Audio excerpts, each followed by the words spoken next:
O Jornal da Cultura está começando e traz os seguintes destaques.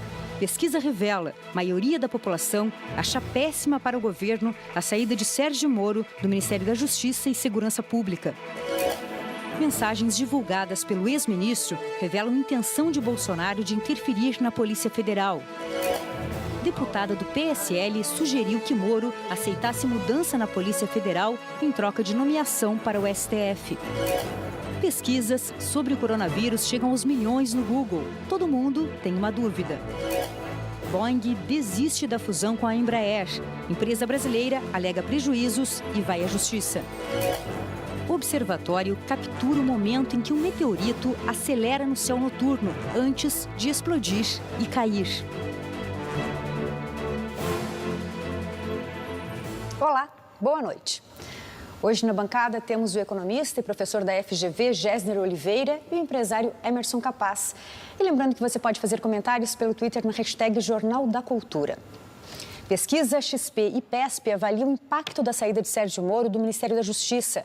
A avaliação do governo até agora é estável, mas o impacto da saída de Moro, aumenta o pessimismo da população quanto ao futuro do governo. A pesquisa perguntou o que os entrevistados acham da decisão de Sérgio Moro de sair do governo Bolsonaro. 44% disseram aprovar a saída, 42% desaprovam a saída e 14% não responderam. Sobre o impacto da decisão de Sérgio Moro para o governo e para o país, 67% dos brasileiros acreditam que a saída de Moro terá impacto negativo, enquanto 10% disseram que o impacto será positivo. Já para 16%, a saída não terá impacto nenhum e 8% não responderam. A pesquisa avaliou a relação entre a saída do ministro Sérgio Moro e a popularidade do presidente Jair Bolsonaro. Quase metade dos brasileiros acredita que o restante do mandato de Jair Bolsonaro será ruim ou péssimo após a saída de Sérgio Moro. 18% disseram que o restante do governo será ótimo ou bom e 25% regular. 9% não quiseram ou não souberam responder. Sobre a avaliação do governo do presidente Jair Bolsonaro, 31% dos entrevistados aprovam o governo. 42% desaprovam, 24% acham o governo regular e 3% não responderam. Considerando o histórico da pesquisa, em fevereiro de 2019, 17% dos brasileiros avaliavam o governo Bolsonaro como ruim ou péssimo. Subiu para 36% em maio, 41% em setembro e em janeiro de 2020 caiu para 39%. No dia 1º de abril, voltou a subir. No dia 15, caiu para 40% e voltou para 42% nas últimas 2 consultas deste mês. Já o nível dos que avaliavam o governo como ótimo ou bom em fevereiro do ano passado era de 40%. Caiu para 34% em maio, 30% em setembro e em janeiro deste ano, 32%. No dia 1º de abril, caiu para 28%, depois subiu para 30% e se manteve em 31% nas últimas consultas. Parece ter sido um fator de desgaste importante para o governo, para a imagem do governo, esse divórcio litigioso entre bolsonarismo e lavajatismo. A pesquisa foi feita entre os dias 23 e 24 de abril, com 800 entrevistados. A margem de erro é de 3,5 pontos percentuais para mais ou para menos. Gésner, boa noite. Boa noite. Capaz, boa noite. Boa Obrigada noite, pela presença. tudo bem? Capaz, a saída de Moro e o conteúdo revelado por ele tem poder para dividir os apoiadores e os seguidores do presidente Bolsonaro?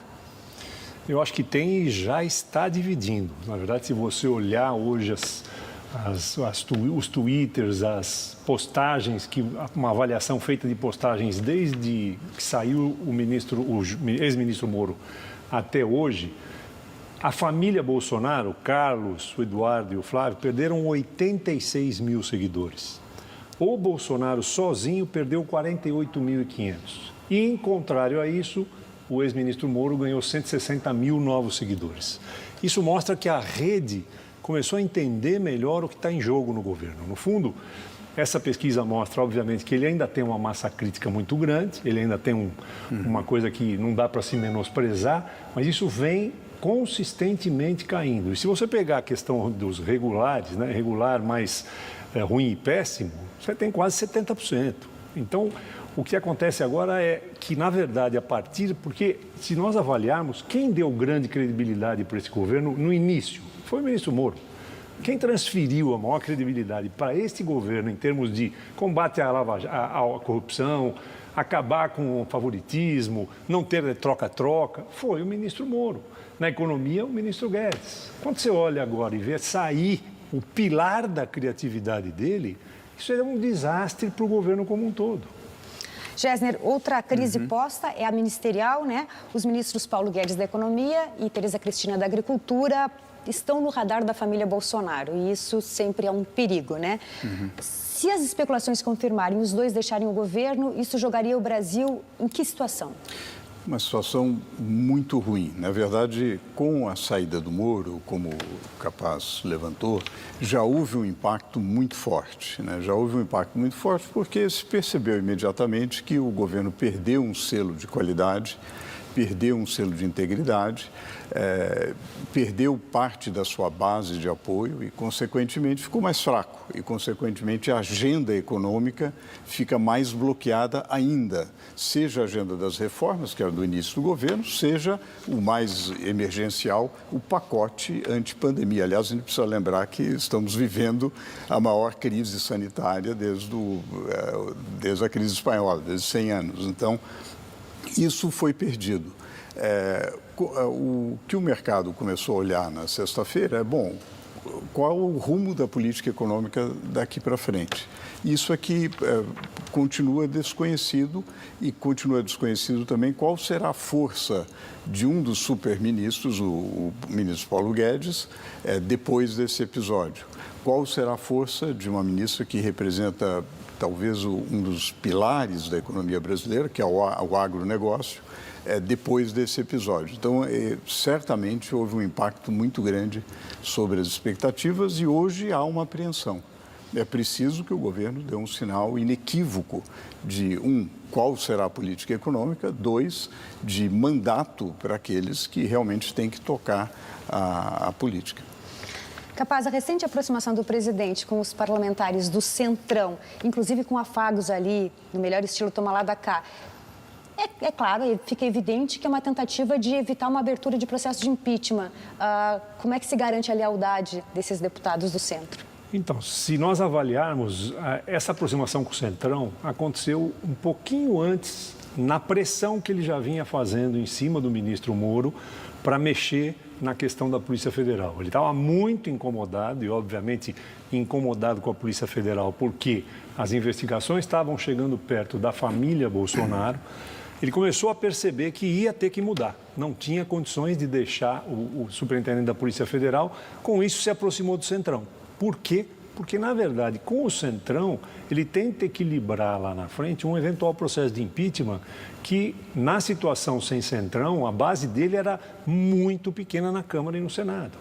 Só que acontece o seguinte, o Centrão, obviamente, vai negociar o quê? Cargos. Como é que eles garantem a fidelidade deles? Trocando cargos. Um dos partidos exigiu a presidência do Banco do Nordeste e o Bolsonaro já topou. Isso vai ser o tempo inteiro em todos os cargos. Então, hoje, tudo o que o Bolsonaro disse que ia combater está acontecendo no seu governo. A internet tem sido a melhor ferramenta para superar a rotina do isolamento social. Os mecanismos de busca mostram as informações mais procuradas pelos brasileiros durante a pandemia. Todos os dias, bilhões de vezes. As buscas no Google não param e revelam a quantas andam os comportamentos e necessidades mundo afora. As pessoas têm dúvidas que começaram sobre o que é o coronavírus, como se pega coronavírus, se pega coronavírus pelo ar, e essas buscas vão evoluindo para coisas como proteção, álcool em gel mata coronavírus, e hoje elas têm a ver com questões relacionadas à quarentena. Então, quando a quarentena acaba, o que posso fazer para me proteger mais? As máscaras são suficientes? Mas o isolamento social adotado para o combate à pandemia de coronavírus criou a necessidade de aprender coisas novas. Por exemplo, nunca se buscou tanto saber como cortar o cabelo em casa. Como treinar em casa foi a busca do Nelson. Também a gente está vendo pela internet exercícios, porque as academias estão fechadas. Eu, como estou acostumado a ir sempre à academia, a gente está fazendo os exercícios em casa e receitas também, né? As buscas funcionam como termômetro do que acontece no mundo. No Brasil, por exemplo, por causa do isolamento social, há um recorde de pesquisas começadas com como fazer. E acredite, como fazer brigadeiro é a terceira busca mais comum por aqui, atrás apenas de como fazer arroz e máscara de tecido.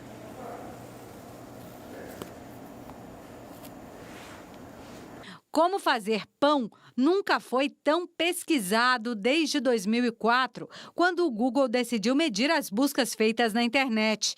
O chefe de cozinha Guga não quis pesquisar receitas, aventurou-se pelo mundo do desenho.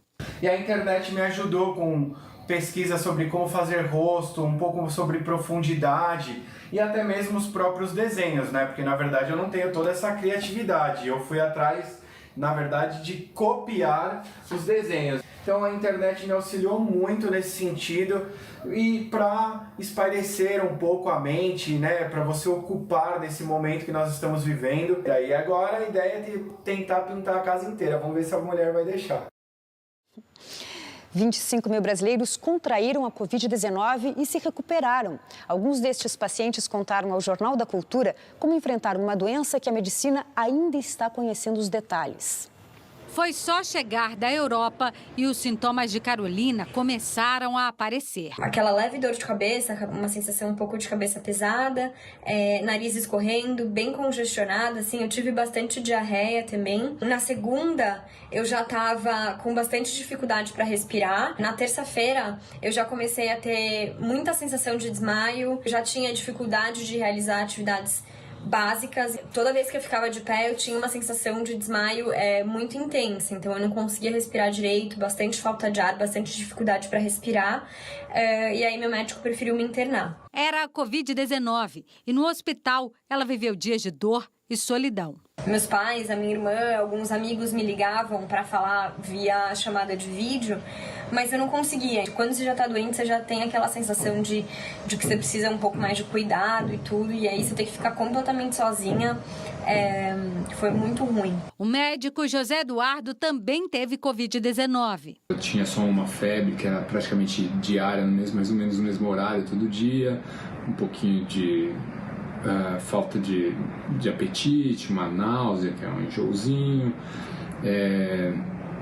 ficava com muita dor aqui bitemporal, atrás do olho, uma dor em todos os músculos. Cheguei no pronto-socorro e no pronto-socorro realmente viram que meu pulmão estava cometido e eu acabei sendo internado. Meu primeiro medo foi ser entubado, perder a consciência, né? Agora eles estão curados, em casa, se adaptando à nova vida. A volta ao trabalho, né, ela teve que ser um pouco gradual, porque eu ainda me sentia cansada, então, assim, eu trabalhava alguns períodos e descansava. Quando eu cheguei em casa, minha vontade maior era pegar e abraçar todo mundo, só que assim, eu tinha acabado de sair da internação, estava transmitindo, mas eu fiquei em casa isolado. Segundo dados do Ministério da Saúde, mais de 25 mil pacientes infectados pelo novo coronavírus no Brasil estão recuperados. Esse número representa 55% dos casos confirmados da doença até agora. Mas vale lembrar que o país ainda não atingiu o pico da epidemia. Apesar das pesquisas em ritmo acelerado em todo o mundo, a ciência ainda não conhece a fundo a doença, como explica esta infectologista. Em teoria, todo mundo que já teve o novo coronavírus vai ter anticorpos e esses anticorpos vão proteger. A grande pergunta é, por quanto tempo? Isso pode ser uma proteção curta? Pode. Pode ser uma proteção de meses? Pode. Pode ser uma proteção para sempre? Pode. O que a gente sabe é que alguns hábitos devem permanecer, como a necessidade de higienizar as mãos, que evita a contaminação pelo novo coronavírus e outras doenças também. As máscaras não vão sair de moda tão cedo. A máscara a gente vai usar enquanto a gente não tiver uma vacina, porque esse vírus, tudo que a gente está vendo, ele não vai embora num passe de mágica. Só que a hora que o novo coronavírus for embora, eu te garanto que é uma questão de tempo a gente ter um outro novo vírus, também de novo causando infecção em nós humanos. A possibilidade de combinações virais entre vírus de animais com vírus humanos e se adaptando ao nosso corpo é enorme. É justamente essa imprevisibilidade sobre como se comporta esse vírus, como ele vai evoluir e quando ele vai embora, que afeta demais a economia, né, Gessner? Exatamente. Não tem coisa pior para a economia do que imprevisibilidade. É isso que tem feito o dólar subir tanto, é isso que tem feito as bolsas caírem no mundo e no Brasil. Agora, para combater essa imprevisibilidade, é claro, tem a expectativa em relação à ciência, em relação à solução médica, mas do ponto de vista da economia é preciso ajuda para os setores mais vulneráveis, é preciso austeridade fiscal para gerar recursos para os setores que precisam, em particular a saúde, e também um pacote de investimentos. Infelizmente, essas ideias estão dentro do governo, mas elas estão desarticuladas. E aparece o falso dilema entre desenvolvimentismo e ultraliberalismo, etc., o que eu acho que é um falso dilema. Na verdade, precisa articular isso e responder ao que a economia realmente precisa. E do ponto de vista político, Capaz, o coronavírus pode prestar um serviço para o presidente Bolsonaro, mantendo as ruas em silêncio diante dessa crise política? Consta que nos bastidores em Brasília, eles não acreditam em processo de impeachment sem pressão popular, sem manifestação. Então, pode ajudar, sem dúvida nenhuma, alguma ajuda vai dar, mas vamos lembrar o seguinte, os panelaços nunca aconteceram no governo Bolsonaro, estão acontecendo com uma frequência impressionante, quer dizer, as pessoas não estão na rua, mas estão na varanda da sua casa batendo panela, estão se manifestando. Eu acho que imaginar que esse processo de impeachment, por conta disso, não vai andar, é óbvio que o Jânio colocou muito bem, a gente está muito preocupado. Quais deveriam ser as duas grandes chaves desse governo? Emprego e pandemia de saúde. Essas deveriam ser as duas preocupações. Quais são as duas preocupações do presidente Bolsonaro? Impedir a investigação na sua família e a sua reeleição. Então, isso vai ficar evidente demais, isso vai transformar o Brasil num país que vai olhar e vai falar, não dá para continuar desse jeito, é preciso mudar isso o mais rápido possível. E veja daqui a pouco, assessores abandonam o Ministério da Justiça em solidariedade a Moro. E ainda, Boeing cancela acordo com a Embraer e a empresa brasileira ameaça ir à Justiça. A gente volta em instantes.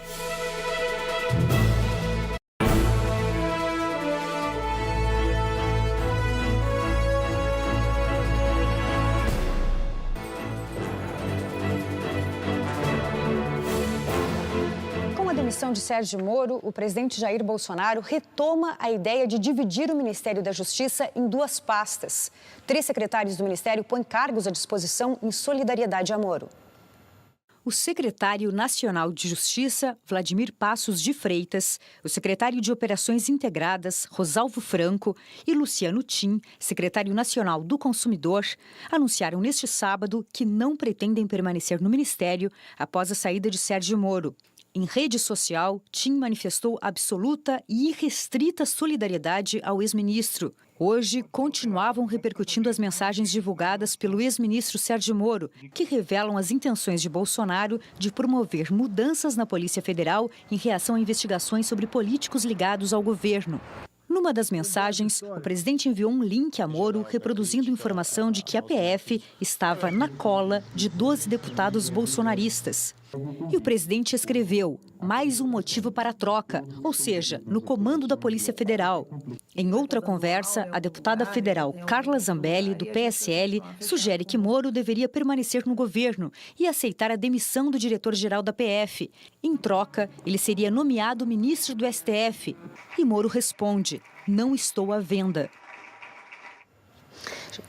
Capaz, integrantes do Judiciário afirmaram que o presidente Bolsonaro reclamava que a Polícia Federal fazia corpo mole e não investigava o presidente da Câmara, Rodrigo Maia, o governador de São Paulo, João Dória, e o governador do Rio, Wilson Witzel. As denúncias se sobrepõem de ontem para hoje e se agravam, né?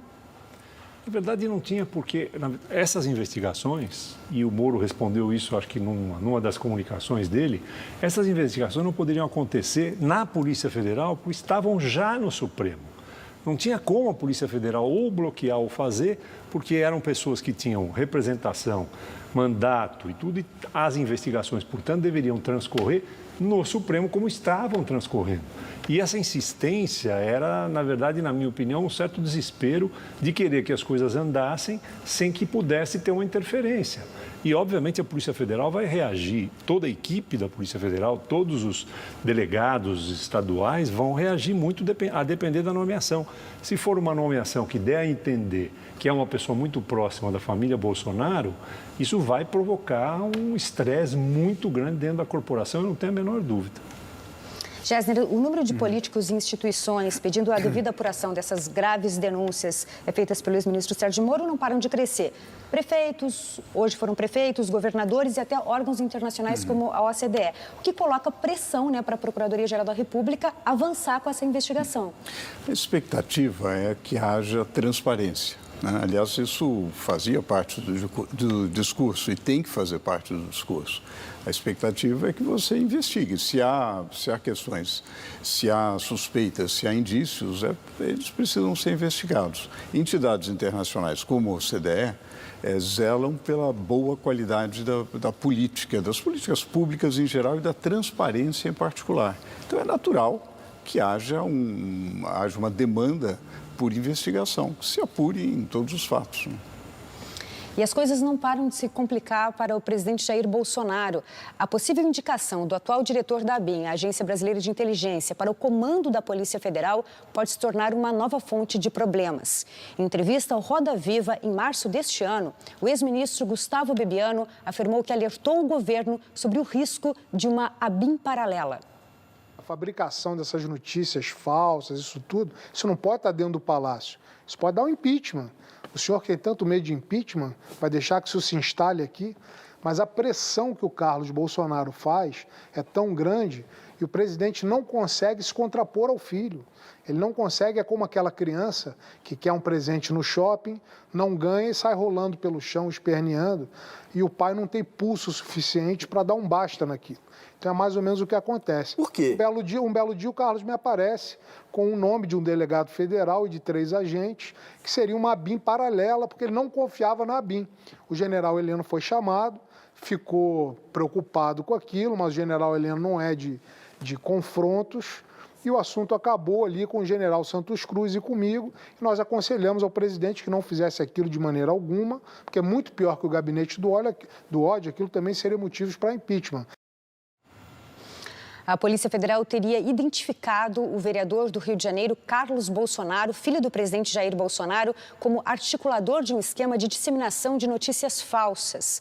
A investigação está sob responsabilidade do Supremo Tribunal Federal. A informação foi publicada pelo jornal Folha de São Paulo na tarde deste sábado. Capaz, quais podem ser os desdobramentos jurídicos e políticos dessa suspeita de que o delegado Alexandre Ramagem era responsável por uma ABIN paralela e também dentro do Palácio do Planalto, e também o vereador Carlos Bolsonaro seria o articulador de um esquema de disseminação de notícias falsas? Olha, isso já foi levantado pela deputada que sofreu muito com isso e foi vítima. A maioria dos deputados que confrontaram-se com o Bolsonaro foram vítimas desse tal gabinete do ódio que o Bebiano citou muito bem aí na entrevista que ele deu ao Roda Viva. No fundo, existia sim, e eu acho que existe ainda dentro do Palácio do Planalto, uma operação para desconstruir pessoas, para desconstruir carreiras, para acabar com aqueles que se posicionam de forma frontal contra o governo. E, eu não sei, a ABIN, o Ramagem, pelo que tudo indica, será o novo superintendente da Polícia Federal. E é uma pessoa muito próxima da família. Então, isso, se confirmado, vai ser mais um embate dentro da corporação. Isso deve ter como sucessão ali mudanças na Polícia Federal do Rio de Janeiro, na Delegacia do Rio de Janeiro, em alguns estados onde tem importância para o presidente. Isso vai desandar completamente a seriedade e a autonomia que uma Polícia Federal no Brasil e que a Polícia Judiciária tem que ter para garantir o combate à corrupção. Capaz, a indicação do delegado Alexandre Ramagem, que era dada como certa até a noite de ontem, agora consta que está sendo repensada pelo governo Bolsonaro justamente pelo desgaste. De qualquer forma, acabou construindo mais um telhado de vidro para o governo e também uma possível investigação contra o próprio delegado Alexandre Ramagem, que seria esse que teria, então, seria o responsável por essa ABIN paralela. O Supremo vai ter que se posicionar sobre tudo isso. Tem muitos inquéritos destes que estão dentro do Supremo Tribunal Federal. O ministro Carlos de Mello será o relator e ele tem uma autonomia e uma capacidade de julgamento sem interferência. Então, eu acho que muitos desses processos vão ter resultados muito inadequados para o presidente. Sim, ministro Celso de Mello, né? Celso de Mello, perfeito. Perdão. A quarentena imposta pela Covid-19 trouxe um efeito colateral perverso no estado de São Paulo. Enquanto houve uma diminuição de roubos e furtos, aumentou a violência doméstica. E as mulheres são as principais vítimas.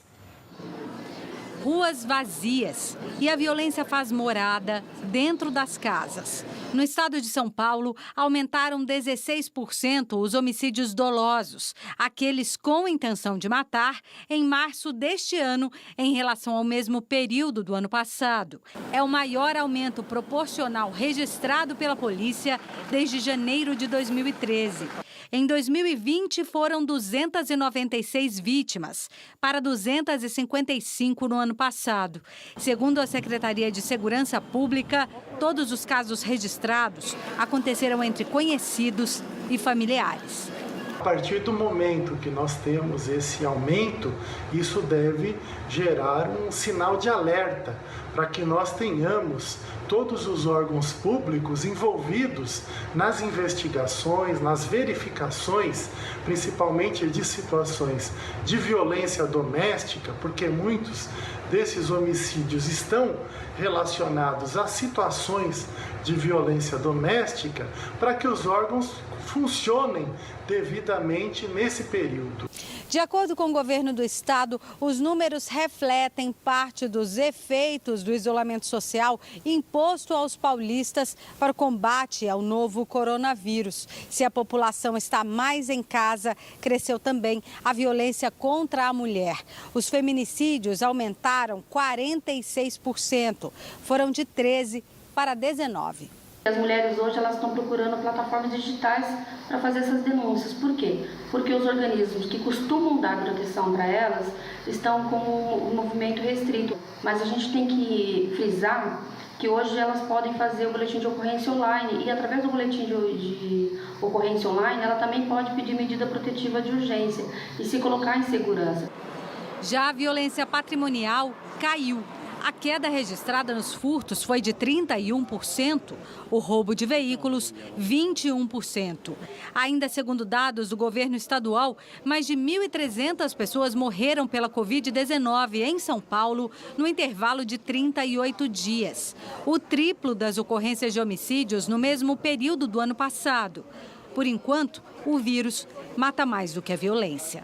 O que a gente tem assistido é uma diminuição dos crimes contra o patrimônio. Isso porque há menos circulação econômica, não tem tanta gente na rua, por exemplo, usando telefone celular e os comércios estão fechados. Com isso, há menos oportunidade para os criminosos atuarem. Por outro lado, os crimes contra a vida eles estão aumentando, no caso específico, o homicídio, porque as pessoas estão ficando mais em casa. Na medida que as pessoas ficam mais em casa, isso tende a gerar um aumento do conflito interpessoal, que muitas vezes acaba gerando o homicídio. O número de vítimas do coronavírus não para de aumentar em todo o mundo e hoje ultrapassou a marca dos 200 mil. No Brasil, o total passa de 51 mil casos de infecção confirmados, com mais de 4 mil casos fatais, segundo o Ministério da Saúde.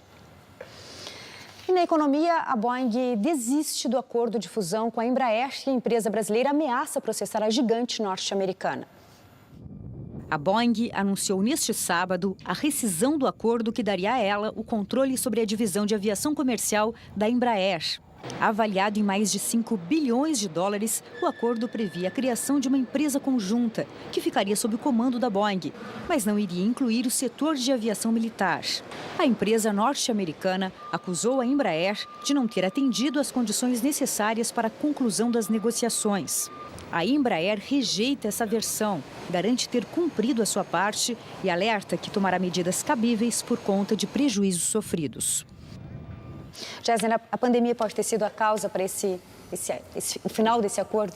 Bom, ela foi o que eu chamo de evento de oportunidade. Quer dizer, a pandemia, aliás, tem justificado a rescisão de vários contratos, né? Tudo por causa da pandemia. Mas, de fato, o mercado de aviação civil teve uma brutal queda e, naturalmente, aqueles que produzem aviões, obviamente, já sentiram a queda da demanda e vai ser grande, vai demorar para retomar. Então, obviamente, é um fator. Agora, a Boeing já vinha numa situação difícil.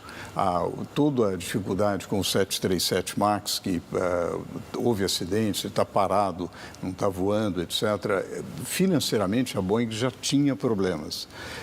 A pandemia agrava os problemas e dá um argumento jurídico de força maior, etc. Agora, obviamente, vai ter uma disputa jurídica grande, eu acho que a Embraer terá argumentos nesse sentido, e, por outro lado, a Embraer vai mudar o seu planejamento estratégico. Há outras alternativas. Essa parceria foi feita em função da Airbus com a Bombardier, que era a grande rival da Embraer. Agora o jogo é outro. O mercado vai mudar completamente a partir depois da pandemia. E a Embraer certamente vai ter um novo planejamento estratégico, levando em consideração esse novo mercado. A configuração nos negócios, na aviação comercial, muda no pós-pandemia, né, Gessner? Muda radicalmente. Quer dizer, haverá primeiro essa recuperação lenta do mercado, né? Algo que vai colocar um desafio muito grande para todas as empresas. E o formato das parcerias, o planejamento estratégico das empresas vai mudar, porque digamos, o mundo da aviação vai mudar completamente com as restrições. Vamos pensar que são mais de 150 países que terão toda a sorte de restrições, as regras serão muito mais rigorosas para as viagens e, naturalmente, isso vai repercutir sobre a demanda de aeronaves. Na Espanha, bares se adaptam com divisórias de vidro para proteger os clientes. Manifestantes são impedidos de se manifestar na Alemanha contra as medidas de restrição. França e os Estados Unidos aumentam os testes do coronavírus. E na Inglaterra, com mais de 20 mil mortos pela Covid-19, o governo repete o pedido para que as pessoas fiquem em casa. A ministra do Interior britânica, Priti Patel, repetiu a mensagem do governo para que as pessoas não saiam de casa. Patel confirmou que o número de mortos pelo novo coronavírus em hospitais em todo o Reino Unido passou dos 20 mil. A França pretende realizar pelo menos 500 mil de testes da Covid-19 por semana. Foi o que afirmou hoje o ministro da Saúde, Olivier Véran. O governo francês anunciou que vai relaxar as regras de restrição a partir do dia 11 de maio, permitindo que o comércio seja reaberto e as crianças voltem para a escola. Este bar, na cidade de Leganés, perto de Madrid, na Espanha, instalou cabines com divisórias de vidro, aguardando o momento da permissão para a reabertura. O governo já tomou algumas medidas para relaxar o bloqueio, como permitir o retorno da construção civil, mas restrições mais amplas não serão atenuadas até o final de maio.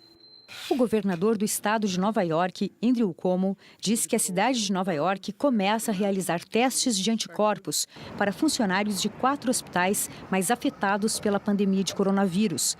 O foco nos testes ocorre quando a crise parece estar diminuindo em Nova York, com as hospitalizações pela Covid-19 caindo para o menor nível em 3 semanas. Gessner, cientistas do mundo todo já trabalham com a possibilidade de quarentenas intermitentes, o que vai ser um novo desafio para os governos, porque nos países em desenvolvimento e até mesmo nos Estados Unidos, tem 26 milhões de pessoas lá pedindo seguro-desemprego, vai ter que existir assistência para essas pessoas intermitentemente. Como é que a economia vai funcionar? Olha, vai ser muito importante um programa de renda mínima. Transferência de renda para os setores vulneráveis é fundamental. Então, o que nós tivemos aqui, o que estamos implementando no Brasil, do Corona Voucher, ou os programas de transferência de renda que já existiam, eles terão de ser reforçados para os setores vulneráveis. Para que haja dinheiro para fazer isso, o Estado brasileiro vai ter que fazer ajustes. É impossível você dar mais dinheiro para a saúde, que é necessário, mais dinheiro para os setores vulneráveis, que é necessário, sem cortar de outros lugares. Então, é preciso, simultaneamente, um esforço muito grande de austeridade. E não adianta só transferência de renda, é preciso, o que gera emprego e gera renda é investimento. Então, é necessário também um pacote de investimento. O líder norte-coreano Kim Jong-un está recebendo tratamento após um procedimento cardiovascular em meio a especulações sobre a saúde dele após ausência em um evento importante de aniversário.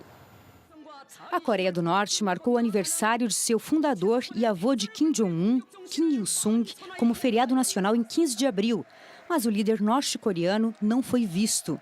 O Daily NK, um site especializado administrado principalmente por desertores norte-coreanos, citou fontes não identificadas dentro do isolado país, dizendo que Kim Jong-un está se recuperando num resort nas montanhas, depois de passar por um procedimento médico em 12 de abril, em um hospital da Coreia do Norte. A saúde de Kim Jong-un se deteriorou nos últimos meses, porque ele fuma muito, tem obesidade e excesso de trabalho, segundo o relatório do Daily NK. Um observatório no Brasil capturou o momento em que um meteoro de alta magnitude acelera no céu noturno antes de explodir.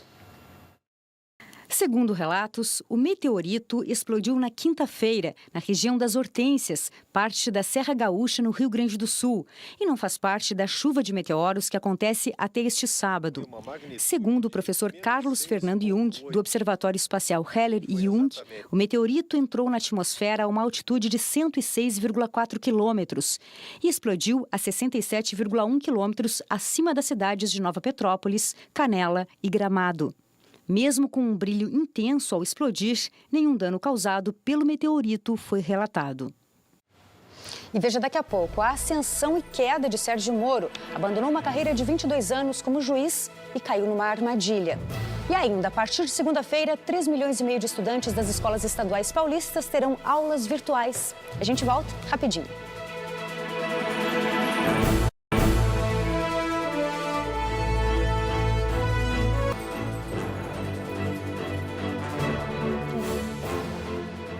Milhões e meio de estudantes do estado de São Paulo terão aulas virtuais a partir da próxima segunda-feira. Uma parceria entre a Fundação Padre Anchieta, mantenedora da TV Cultura, e a Secretaria Estadual da Educação vai permitir que o acesso seja feito tanto pela televisão quanto pela internet. Desde o último dia 23 de março, os irmãos Derek e David estão em casa sem aulas por causa da pandemia do novo coronavírus. Os dois são alunos da Rede Estadual de Ensino de São Paulo e tiveram férias e recessos antecipados durante este período. Para não quebrar a rotina de estudo dos filhos, Williams preparou atividades para as crianças realizarem na quarentena. A gente começou a imprimir algumas lições e ajudando eles a fazerem em casa, para eles não perderem o costume também, né? Tem algumas lições que eles têm dúvidas que a gente tem que pesquisar um pouquinho, é mais demorado essa dúvida para retirar. Eu acho que assim vai ser mais fácil e com qualidade também, né? A partir da próxima segunda-feira, 3,5 milhões de alunos da Rede Estadual de Ensino de São Paulo retomam as atividades escolares e passam a ter aulas virtuais pela televisão. Em uma parceria entre a TV Cultura e a Secretaria Estadual de Educação, os estudantes terão acesso a videoaulas e atividades transmitidas em tempo real pela TV Educação e poderão interagir com os professores por meio de um aplicativo no celular. Para ter acesso ao canal, basta digitar o número 2, depois o traço e então o número 3, 2-3. A TV Educação é um dos canais complementares da TV Cultura, permitidos pela TV Digital no Brasil. Já para utilizar o aplicativo Centro de Mídias SP, professores e alunos preenchem login e senha e podem conversar durante as aulas. Para aqueles que não têm internet, a Secretaria Estadual de Educação irá oferecer o acesso gratuitamente. A Ana Carolina é aluna do 9º ano e acredita que vai ser bom ter aula desta maneira. Por mim, pela TV ou pelo celular, seria a mesma coisa. A gente estaria aprendendo do mesmo jeito, entendeu?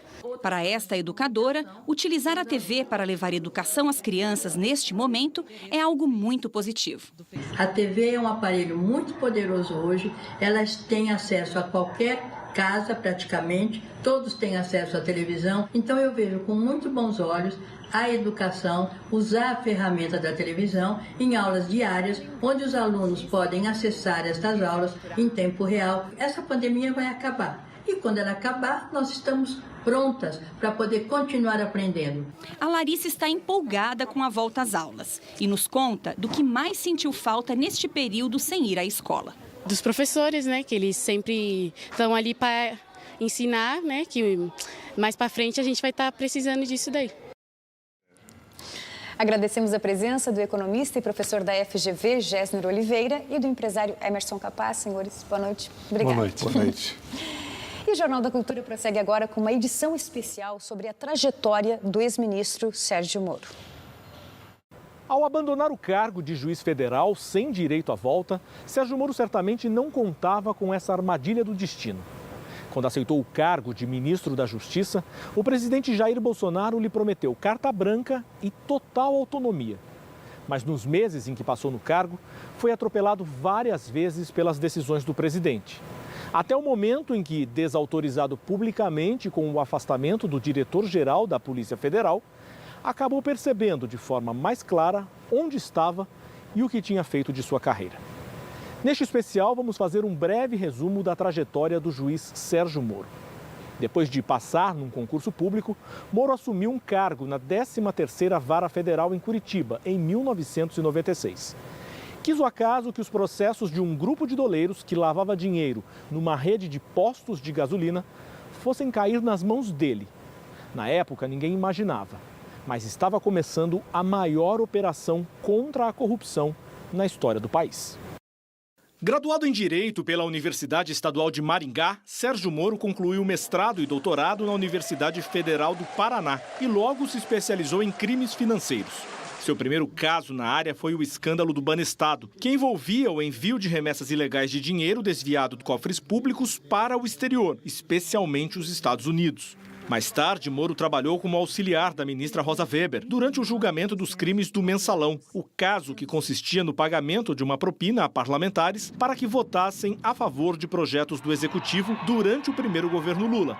Mas seria a Operação Lava Jato que iria levar o juiz Sérgio Moro, até então desconhecido, aos holofotes da imprensa nacional e internacional. As investigações começaram com a apuração de crimes de lavagem de dinheiro, que tinham como figuras centrais o ex-deputado José Janene e os doleiros Alberto Youssef e Carlos Habib Chater. Como os delitos ocorriam no Paraná, os processos foram encaminhados à vara especializada em crimes financeiros da Justiça Federal daquele estado. A primeira fase da Lava Jato foi deflagrada em 17 de março de 2014, com a prisão dos doleiros e alguns comparsas. Não demorou muito para que fossem descobertas as ligações dos doleiros com altos funcionários da Petrobras.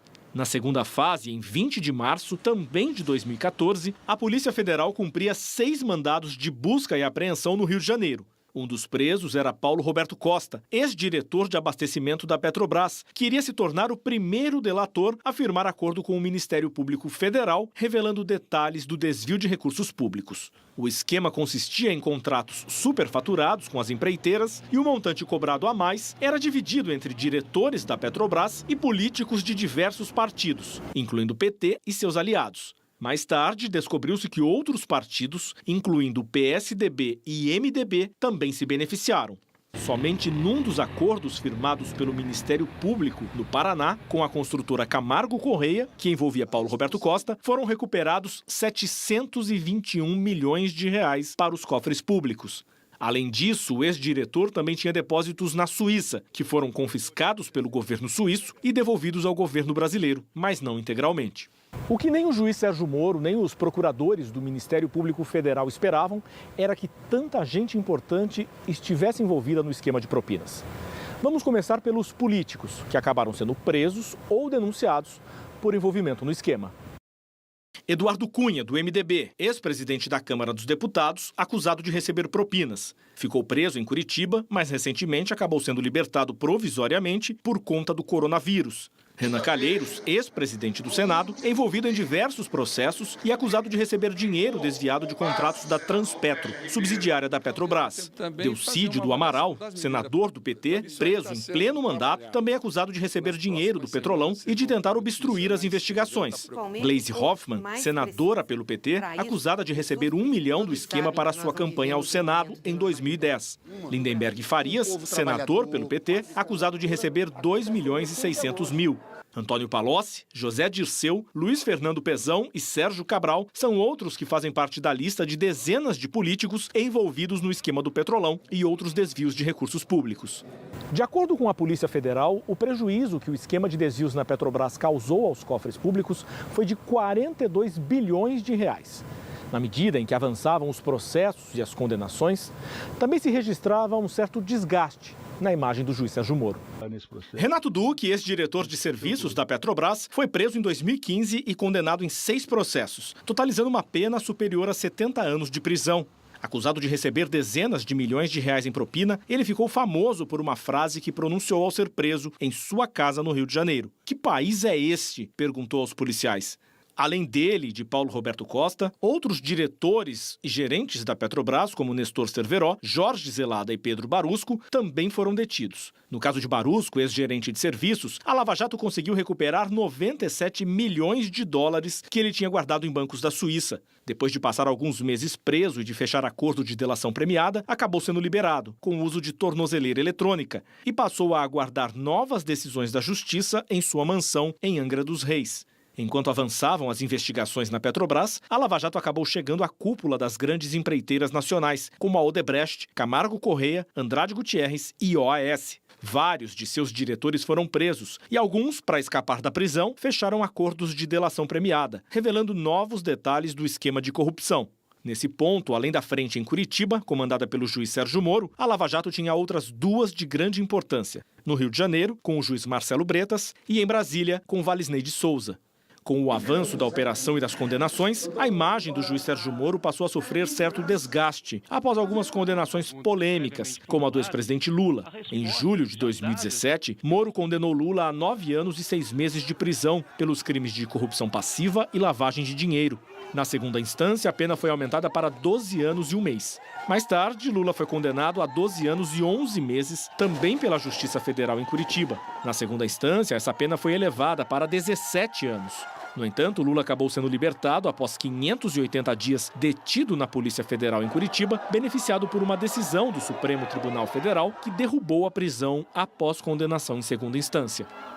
Se as condenações de figuras de destaque na política já haviam produzido algum desgaste na imagem de Sérgio Moro, esse fato iria se agravar ainda mais com as revelações feitas pelo site de notícias Intercept.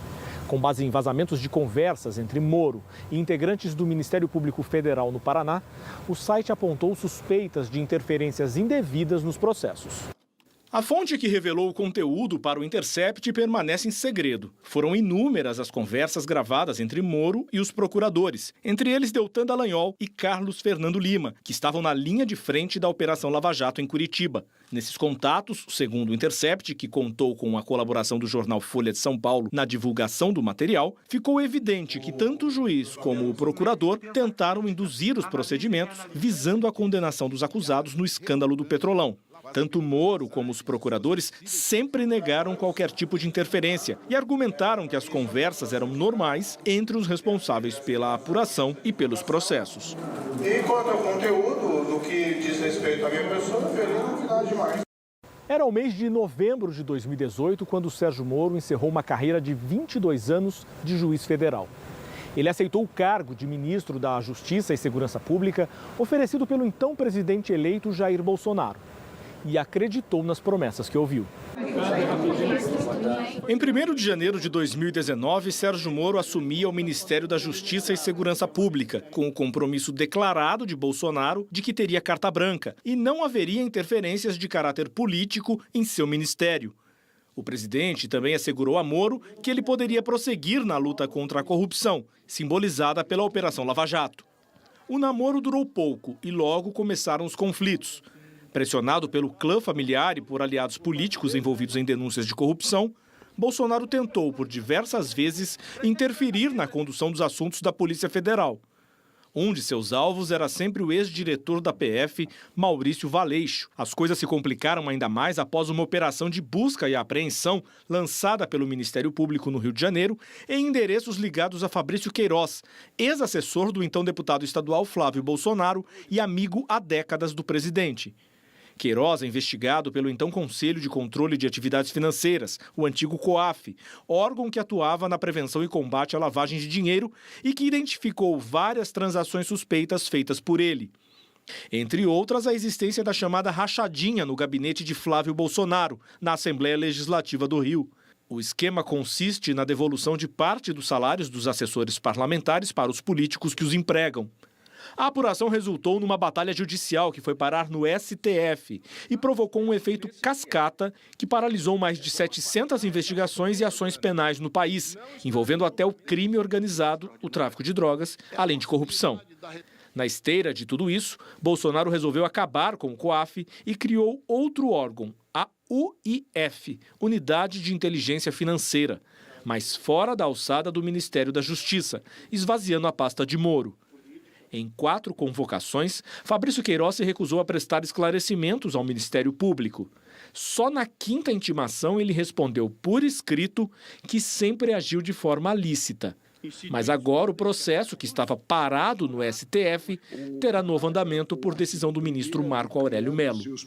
A popularidade de Sérgio Moro, a figura de maior prestígio no ministério, segundo pesquisas de opinião, foi outro motivo de problemas para o ministro em Brasília. O chamado gabinete do ódio, e as patrulhas não o perdoavam por isso. Gustavo Bebiano, Santos Cruz, Luiz Henrique Mandetta. Foram vários os assessores ou ministros defenestrados em menos de 2 anos de governo.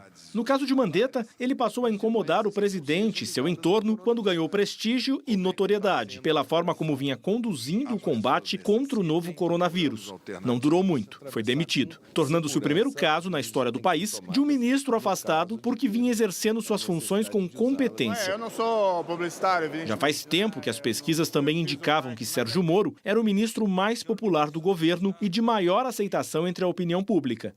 Por conta disso, era alvo frequente das patrulhas que não o perdoam pela imagem que mantém junto à população. Daí ter sido alvo frequente de críticas que culminaram com a sua saída. A edição desta sexta-feira do Diário Oficial da União anunciou a demissão do diretor-geral da Polícia Federal, Maurício Valeixo. Era a nota que faltava para que Sérgio Moro deixasse o Ministério da Justiça. No discurso que fez ao anunciar a sua demissão, Sérgio Moro deixou claro que não concordava com a saída do diretor-geral da Polícia Federal e que teme interferências políticas no órgão. Disse também que não poderia permanecer no governo sem uma garantia de autonomia da PF. O presidente me disse mais de uma vez, expressamente, que ele queria ter uma pessoa do contato pessoal dele, que ele pudesse ligar, que ele pudesse colher informações, que ele pudesse colher aí relatórios de inteligência. Falei ao presidente que seria uma interferência política, ele disse que seria mesmo. Em resposta ao discurso de saída de Sérgio Moro, o presidente Jair Bolsonaro fez um pronunciamento no mesmo dia, rejeitando algumas denúncias do ex-ministro. O senhor Sérgio Moro disse para mim, você pode trocar o Valeixo sim, mas em novembro, depois que o senhor me indicar para o Supremo Tribunal Federal. Autonomia não é sinal de soberania. A todos os ministros, e a ele também, falei do meu poder de veto. Os cargos chaves teriam que passar pelas minhas mãos e eu daria o sinal verde ou não. Desde o ano passado, Moro resistiu a inúmeras tentativas do presidente de afastar Maurício Valeixo. As pressões para demitir Valeixo partem de políticos incomodados com as investigações de corrupção e aumentaram depois que Bolsonaro passou a se aproximar dos políticos do chamado Centrão, na tentativa de evitar a reeleição dos presidentes da Câmara, Rodrigo Maia, e do Senado, Davi Alcolumbre. Estes cargos têm enorme importância para o governo, porque os presidentes controlam a pauta das duas casas. Eles podem, por exemplo, colocar em votação ou engavetar pedidos de impeachment ou dar andamento a CPIs que incomodam o governo. Já faz tempo que Bolsonaro elegeu o presidente da Câmara, Rodrigo Maia, como um de seus inimigos, reais ou imaginários, e quer impedir sua reeleição a todo custo. Daí a sua aproximação com figuras que controlam os partidos do Centrão, entre elas o deputado Valdemar Costa Neto, envolvido em processos de corrupção. O governo tem oferecido cargos a esses políticos, em troca de apoio no Congresso. É a chamada velha política, da qual Bolsonaro havia prometido se afastar.